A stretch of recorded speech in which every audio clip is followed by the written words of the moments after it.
what I want to do... Bro, it's so fucking hot. I want to watch the Dantes video, and then I want to do ADC tier list. Let's see this Dantes video. People have been asking me to react to this video. They're asking me what I think. So let's see it. Let's see it. It's I played ADC for 400 games and got banned. Here's the brutal truth. Okay? If you've never played ADC Let's see. before, then by the end of this video, you'll feel like you have. For the last 3 weeks... Well, I played a lot of ADC, so let's see if I agree with them.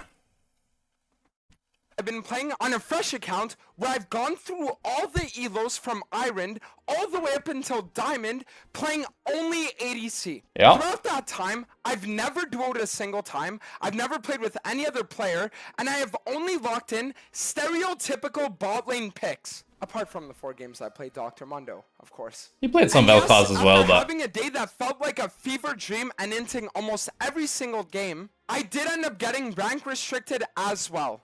So, what I'm going to do today for you guys is I'm going to give you guys my unfiltered experience. I hate this microphone so much. I know it's part of the meme, but like it's just so bad. It's worse than Tyler once, I swear. As an ADC player, and really let you guys know what playing the role is actually like. To start things off, I swear Tyler 1 mic's not that bad. Years. The last time I was a laner was back in Season 10 when I was a lane Hecarim one trick and I used to play Hecarim mid and top. I was able to hit a peak of Grandmaster 300 LP, but every champion I played besides Hecarim... It's the exact same headset, but this one is like boosted or something, I swear. 30% win rate. And that's just for laning. When it comes to playing ADC, the last time I consistently played ADC was back in Season 5 when I used to be a Nard top and... Bro, he played since Season 5? What the fuck? Bot 2 trick. So, as you can tell, going into this challenge, I didn't really know what to expect. My thoughts were that ADC was an easy role, piloted by crybabies that would just get mad when their support left the lane. And as a result, I thought that if I just played a bunch of games, played mechanically well, which I knew I was able to do on Hecarim, and then also built items that increase survivability,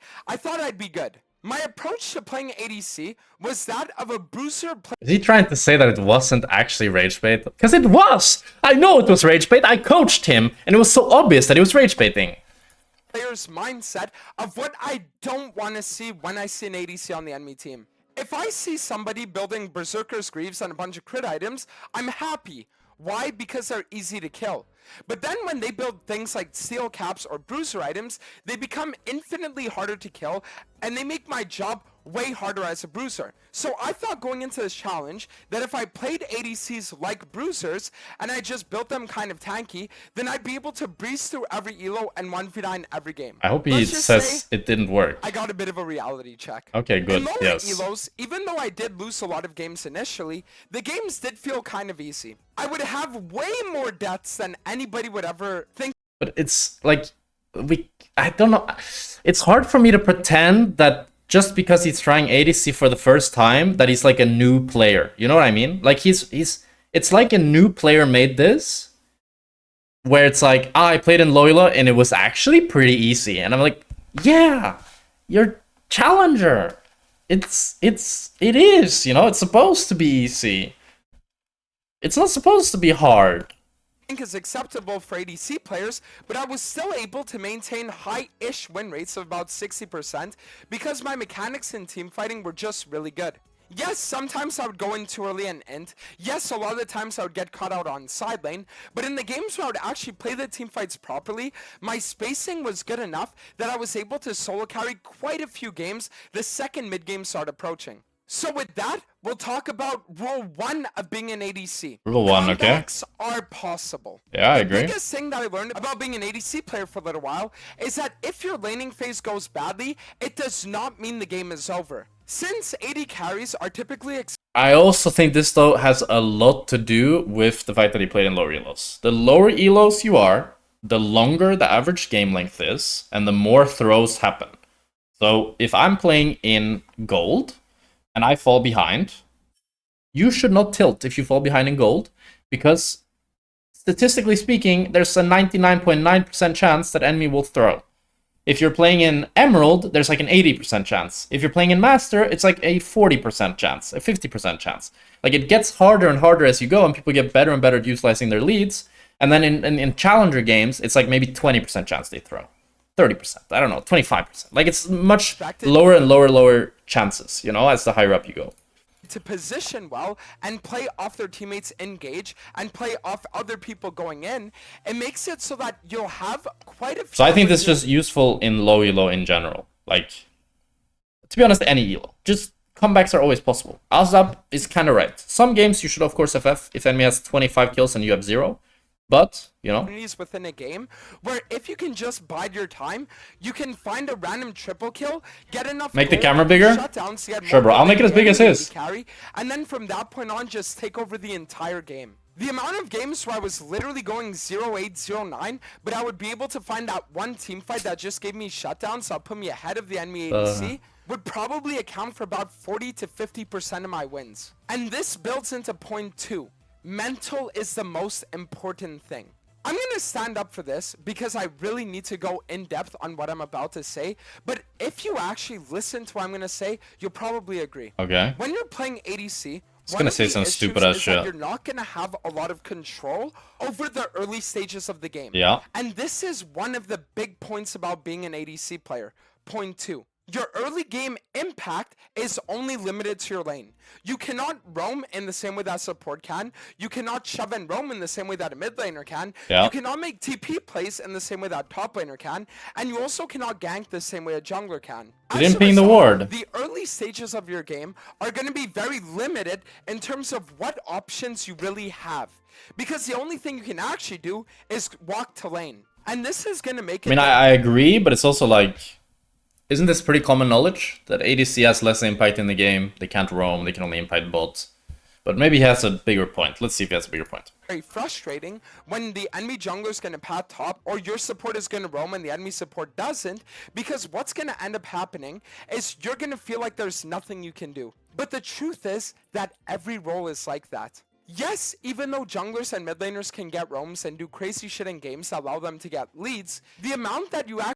I agree in the sense that no matter what role you play, you will be disappointed by your teammates and feel like you're... Like, if you play ADC and you feel like your team is the problem, if you play any other role, you will still feel like your team is the problem. It's a team game, brother. It's a team game. If you got the worst team, it's pretty hard to win. Actually gain from that isn't a game-winning margin that's going to break or make different roles. The number one characteristic that every single ADC has to possess if they actually want to win games is mental fortitude. And that's, believe it or not, the reason why... Yeah. Number one characteristic? I'd say that's just for climbing in general, to be honest. It's the most important. Because so many people that I coach, the number one thing they struggle with, I'm like, why do you think you're not this like higher elo? It's like, I tilt too much. My mental's too bad. It's like, I can't focus. And it's just like, bro, come on. That's what we gotta have. We gotta have that.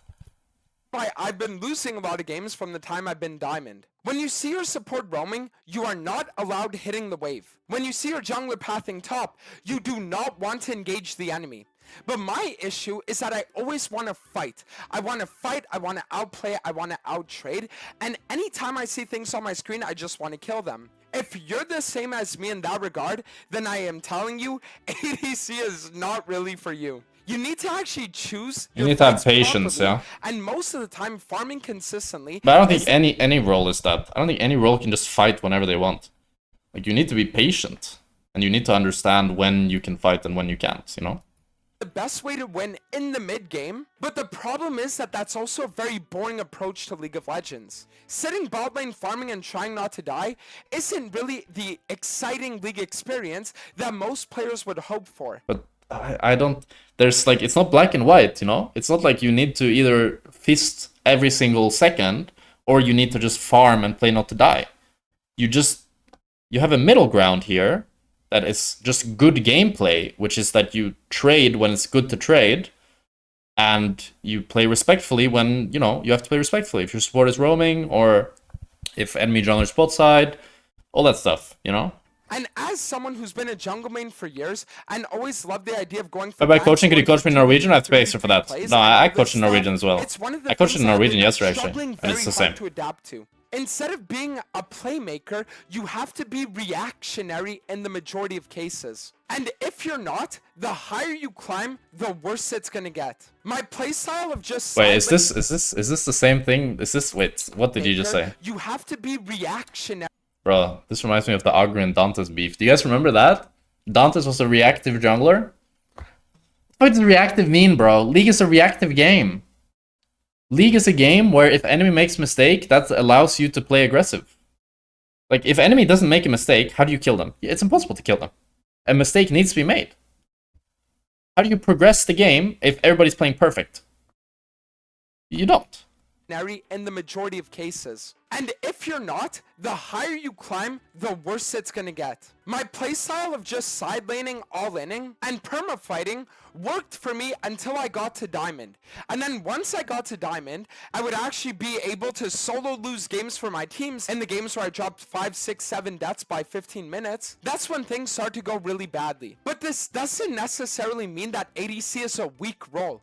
It just means that there are different power dynamics for different roles. A jungler can make plays early game that gets his team a winning lead, but if in the mid game the jungler's team refuses to collapse on objectives or they don't clear out waves fast enough to enable him, then the jungler's game will be unplayable at a certain point as well. Mechanics. So the trade-off of ADC is that even though early game you're weak and you're susceptible to having a bunch of things happen that are going to make your game feel hard to play, once you approach to the mid game and the laning phase actually ends, everyone's existence revolves around you, which means that the cards are in your hand. Your team will want to peel you, the enemy team will want to focus you, and the entire game will revolve around which team's ADC is going to die first. So it isn't necessarily that ADC is a weaker role than jungle, for example. I mean, I agree, but ADC is also a weaker role than jungle. Like, I don't fully understand here because, like, yeah, ADC is not a weak role in the sense that you can still carry, you can get to team fights and then pop off, but it's also weaker than jungle. You have less impact. You've talked about it having less impact. Example is, it's just that ADC players have to be a lot more patient than junglers do in the early stages of the game so that they can actually get to the point where their mid to late game matters. But listen, as a jungle main talking to all the ADCs out there, yes, if your jungler paths top, he is fucking trolling. Junglers should path bot every single game, and if they don't... I think I'd say yes. I agree. 90% of the time, a jungle should path bot. I'd say like 90% of the time. There are a few instances where pathing top is better, but junglers definitely path top, especially in low elos, too much. Too much. You have my permission to flame them for not doing it. Before we get into the itemization, which is going to be the biggest topic of this video by far, I do want to expand a little bit on the jungle problem. So once again, before starting the ADC challenge, I would always talk about how ADCs were whiny crybabies, but the truth is that the way that they whine and they cry when it comes to how the game is played is oftentimes correct. Most of the games are going to come down to whichever team gets soul wins the game. So when the enemy jungler's pathing bot and getting their bot lane ahead, and they have 2 dragons by 20 minutes, and your top laner just got your Malphite top 1 kill, that guy is so losing the game for your entire team. I agree. But I don't see how, like, isn't this... Like, how can you both then say that jungle is, like, ADC is not a stronger role than jungle, but now you're saying jungle decides ADC role because if they path top, then he's solo losing the game. I don't know. I don't think both statements can exist at the same time, no? The real reason my bot lane is the most impactful role has to do with dragons. Once you approach the mid game, then it makes it so that you need to play for win conditions if you actually want to end the game. Because just walking mid and hitting the wave isn't good enough with the amount of wave clear in the game. As a result, dragons are the one insurance policy that can win you every single game, because when you have 2 to 3, playing for soul is good enough that it can legitimately win you the game. So when your jungler paths top and the enemy jungler paths bot, the real issue isn't the fact that your bot lane is going to die. It's the fact that the enemy jungler is going to prio dragons and your team isn't. Yes, bot lane does account for 40% of the team since there are 2 players in it, but the real strength of it is just how close they are to the Wait. So, did he just say 50%? the team since and your team isn't. Yes, bot lane does account for 40%. Oh, he said, okay, he said 40%. I thought he said 50. But the real I had strength to do a of it double is just take. how close they are to the drags. Getting a good gank bot off and then afterwards transitioning that into a dragon play is legitimately a strategy that any novice level jungler could employ and easily get them to diamond. So do I think that junglers should be skipping their entire camp to randomly dive the enemy bot lane? No. But not pathing bot is an extremely bad habit that every jungler needs to get out of their mind because dragons are broken and you need to play for them. So now it's going to be time I agree, for yeah. the main part of the video that you guys are all waiting for. Okay. Itemization. One of the biggest claims that Oh I my made when I god, first started this channel. I can't. Chat, I don't know if I can do it, bro. I don't know if I can do it. He's gonna say some stupid ass shit, bro. He's gonna say some stupid ass shit.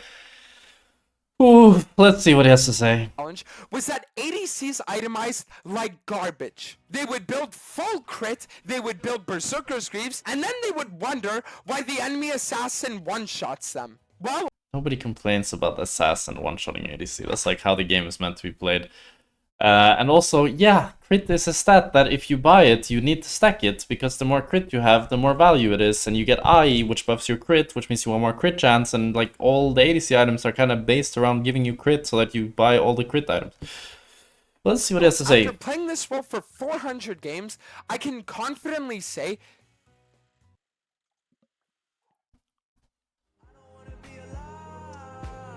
that although I was right about certain things, I was also wrong about others. Let me explain. Mostly wrong. When it comes to ADCs building Berserker's Greaves, I think this is the worst thing you could ever do on any ADC, and the reason why is simple. A lot of the time, as an ADC, you're gonna want to farm waves. You're either going to want to be bot lane so that you can catch the wave before crashing into turret, you're gonna want to be mid lane so you can shove out the wave before an objective, or you're gonna be rotating to different lanes after winning your own. What this means is that a lot of the time, there are gonna be situations where you are unprotected. If your support is roaming, if you're But then if you have Berserker Greaves, you clear the wave faster, which means that you spend less time being unprotected.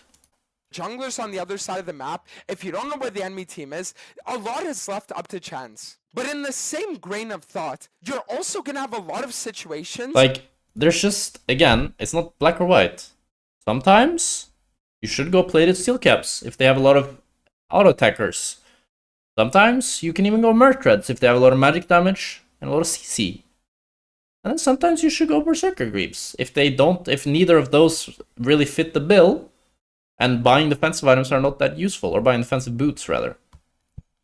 Where you and the enemy ADC. Berserker Greaves used to be OP when they give 35% attack speed, but they aren't anymore, right? But it's not true that you should never buy Berserker Greaves. They're not the a worst item in the game.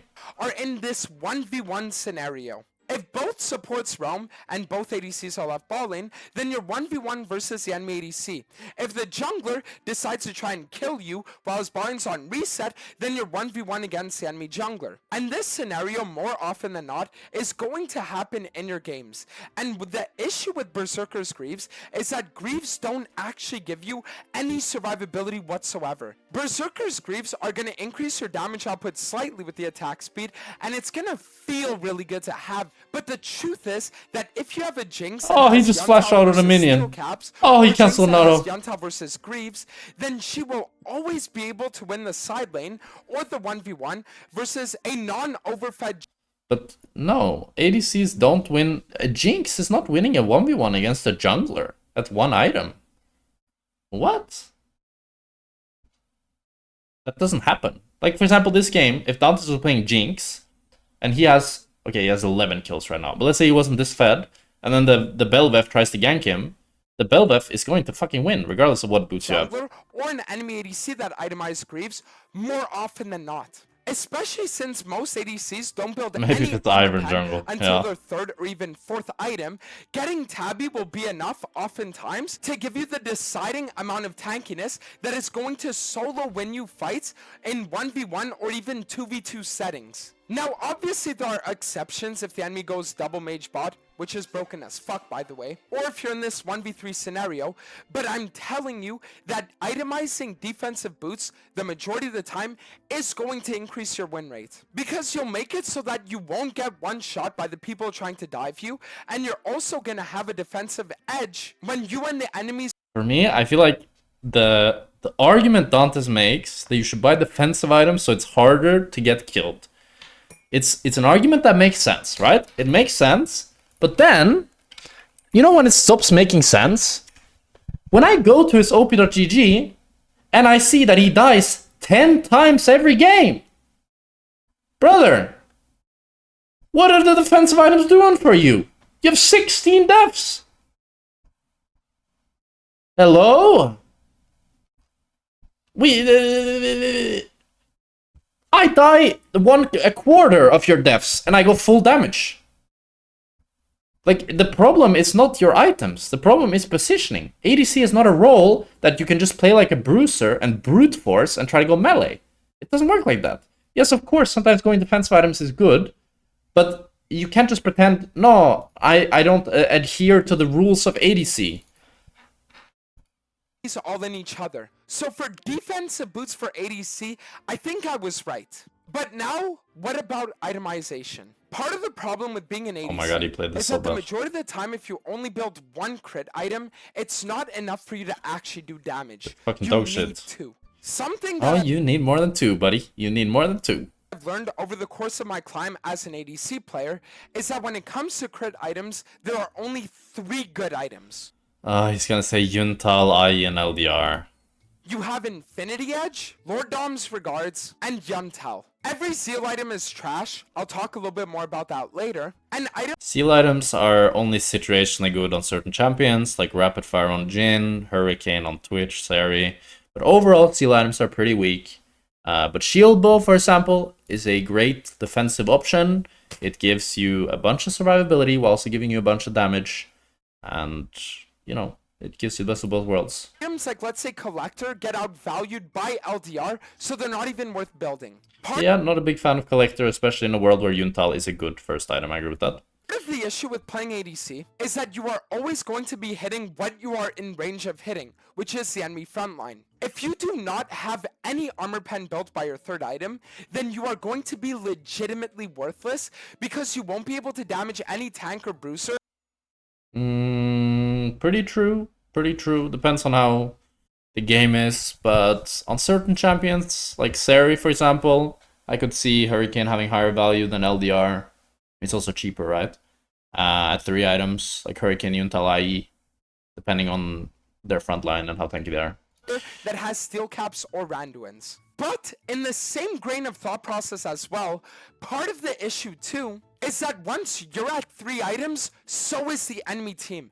And if they have a Nocturne that's going to ult on you, or a LeBron that's going to try assassinating you, then you will not even be able to get an auto attack off before dying. So that's the reason why on champions like Sivir, for example, I go Yuntal into Infinity Edge, and then afterwards I get Cleaver, because it gives me the resistances that I need, so that even if I get dove by the enemy, I'm still able to survive. And while people might talk a lot about positioning this, positioning that, the truth is that you cannot position against a cannon's flash ult. You can. Yes, you can. Of course you can.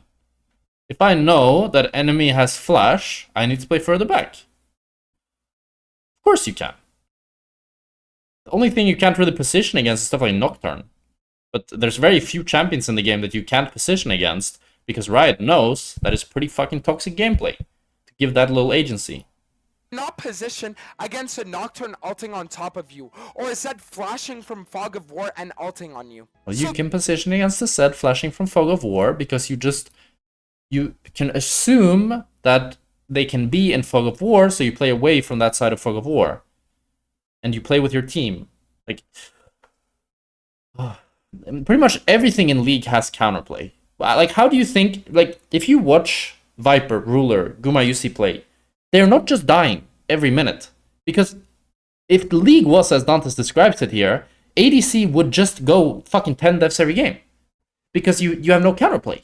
If enemy has flash, oh, they have flash. I can't do anything. I don't have flash. I also don't have the brain capacity to think about the fact that they have flash, apparently. So the kind of TLDR that I found on playing ADC has been itemize 2 to maybe even 3 offensive items if you can afford to when the enemy team doesn't have dive. Like for example, Infinity Edge, Yuntal, and then LDR. And then once you get those items, itemize defensively. You will not drastically alter your damage output if you go something like, for example, Navori versus if you build something like Hexplate. But what you will be doing is you're making it so that the enemy team's job of one-shotting you becomes infinitely harder. And now we'll talk a little bit about experimental hexplate. Who would you build that on other than Vayne? You're not going to go Navori on Vayne, so I don't really get this. seal items, the worst class of items in the entire game. If there's one thing that I want you to know before playing ADC, or I want you to know if you do play ADC, it's that you should never, ever, ever build any of these items. Exceptions might be that if you want to get a late game item as Runans as your literal 6th item, or if you want to itemize Runans because you're itemizing Cleaver and you want to benefit from armor pen on a bunch of people, then go for it. But if you're going items like Navori, if you're going items like Phantom Dancer or Rapid Fire Cannon, you are trolling. When you I mean, it's just situational. I think, for me, actually, one thing I realized recently is I don't like Navori that much on Tristana anymore. I think just going Yuntal, IE, LDR feels a lot better on Tristana. But, you know, it's situational. Like, if I'm playing Jhin and it's a good rapid-fire game because they have a lot of range and not a lot of frontline, then I'll go rapid-fire. build an item that gives you AD. And if I'm playing Seri and they have a lot of melee champions, then Hurricane is going to do more damage. Like experimental Hexplate, for example. Also, he's buying a seal item in the fucking gameplay. He said to never ever buy a seal item, and I see the seal in your inventory, bro. Which gives you 40. What ends up happening is that if What you have happened? 3 crit items and then you build experimental Hexplate, you're getting 40 AD. Your 200% crit ends up bringing this to an extra 80 It's crits are 175. damage per auto, and the Infinity Edge amplification is going to turn this from 80 into about 100 to 110 bonus damage per auto. Itemizing items like Navori or Phantom Dancer feel awful because the problem is that you lose damage when you build them. And don't even get me started on if you itemize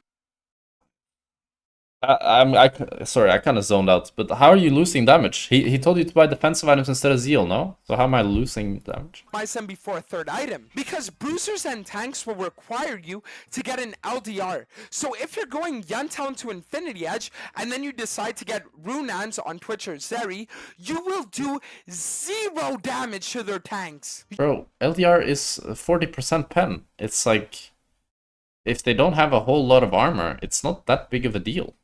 You will do 0 damage to their front line, and you're just going to be tickling them and praying that your team does something. So an item like, let's say, Runans can sometimes be good on... And especially when it's Seri, because Seri is a champion that does a lot of magic damage. Look, she does 25% magic damage. That's why Hurricane, LDR on Seri has always been not as good as it has been on other champions. And if you look here at win rates, for example, why is it that Seri's win rate on LDR 3rd or LDR 2nd is so low? Because it's not good. It's not good. You know, like, it's not good. Yeah, LDR 4th is good, but Hurricane or IE 2nd is way better than buying the other one 3rd. Some champions as a last item, but Phantom Dancer, Rapid Fire, and even Navori should never be itemized because you just lose way too much damage when you do. And I know some people are gonna say, well, you're gonna attack a bit faster. It doesn't even matter. The difference between 1.2 and 1.5 attack speed over an 8-second long fight is gonna be maybe 1 or 2 autos. But imagine 6 autos where you're getting that bonus 100 to 150 damage. The DPS difference is way more. And for anyone that wants to push this Navori on Tristan or Sivir propaganda, just stop. ADC fights are not going to be lasting 8 seconds anyways. By the time your Q or your W run out, the fight is already over. So playing to have permanent uptime is a fake thing that doesn't even exist. But wait! Before you click... And I'd say Navori Tristana, I'm kind of less sold on it anymore. I don't like it that much. Navori on Sivir, I'm not sure. But the one thing that's really nice about Navori Tristana that I think he's kind of missing out on here is when people say like perma uptime on Tristana Q, for example, they don't mean it just for champions. They mean it for like objectives, you know, like doing Nash and having perma Q. It's really nice, you know. It's really nice. Oh my god, paid chatter 420. You're a great streamer. Oh my god. Chat, get a picture in. Get a picture in. This one's for the history books. This one's for the history books. Oh my goodness. I'm glad to have you, Mr. Paid Chatter. Lovely to have you here. Lovely to have you here. Kick off, there's one last thing I need to say. One last thing. My account wasn't permanently banned. Okay. It was only rank restricted, and in order to You clickbaited unlock me. the account from being rank restricted, I need to play 3 normal games. So what I'm going to be doing is on Monday, I'm going to be calling in the help of a friend, Kadeem, and with his challenger normal level of skill, he's going to help me unlock the account. I don't know, the Kadeem content to me, is it not like a bit exploitative? Is it? It's a bit weird, no? It's pretty weird. From being rank restricted. So the ADC arc will not end here. I will still continue to play it. I will be interspersing jungle here and there as well though, because I did find this new insanely broken hacker build this weekend that I'm going to be making a video soon about. But now that I managed to have a little bit of a mental reset from ADC, I feel like I'm actually willing to take it serious again and fall back in line of what my true intention was with the climb. So, crazy league content coming up. Overall thoughts on the video. Okay, I don't want to be toxic, but I feel like I don't know what the target audience is here. The target audience is definitely not us ADC players, because like we already knew all this. And then it's like, yeah, ADC depends on jungle, depends on support. And I feel like nothing much was really said. And then when it comes to the builds department, I just don't agree with a lot of it. I think it's too black and white, but I mean, it's easier to sell something as black and white for sure. Like, because a lot of the time when it comes to League, it's just like, it's gray, you know? It's not clear what you should. It's situational. It's not always the best answer, always the best option. Sometimes this is better, sometimes this is better. And that can be hard to convey, and it can also be like tedious to convey. So if you just say like never do this, it's better for the algorithm or whatever the fuck you want to call it. But I want to do ADC tier list now for patch